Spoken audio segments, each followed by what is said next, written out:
Okay, good evening everyone. Hamon ni Panelo kay Senator Amy Marcos. Panoorin natin to. Mukhang interesting yung topic ni Attorney Panelo. Let's watch this. Kung gusto mo akong maniwala sa'yo, yung ginagawa mo, demanda mo. Ikaw mismo magdemanda ka dun sa mga pulis na lumabag ng batas.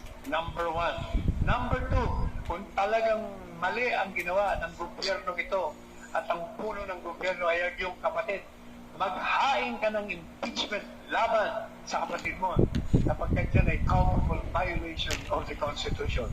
O yun, ang hamon mo sa kanya.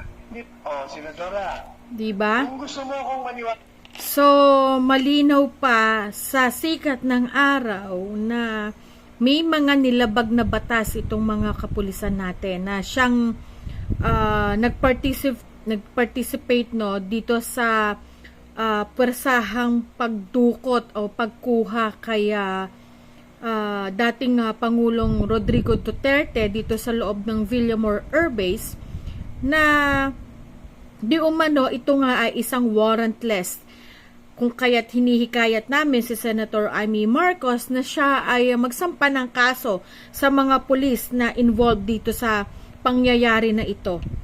Bukod doon, hinahamon din ni Secretary Panelo si Amy Marcos na nasampahan ng impeachment ng kanyang kapatid na si President BBM dahil siya mismo ang nakipag-ugnayan sa International Criminal Court. At ito ay base at naaayon sa website ng ICC.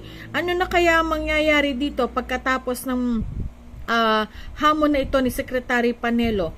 Kasi kung tutuusin, ginanap yung hearing dito sa Senate, pero parang kulang, no? Kailangan yata talagang bigyan ng hustisya yung pagkakadakip, no, sa dating Pangulo nang sa ganon ay maipatupad natin ng tama yung batas, saligang batas sa ating bansa.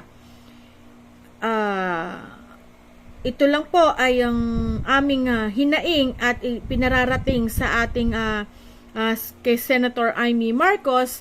Total naman ay ikaw ang siyang nagpasimuno, no, sa pag-iimbestiga sa mga pangyayari na ito, ay marapat lamang na ang ating mga kapulisan na siyang dumungis sa pangalan ng mga men in uniform ay dapat lang ay mabigyan ng kaparusahan.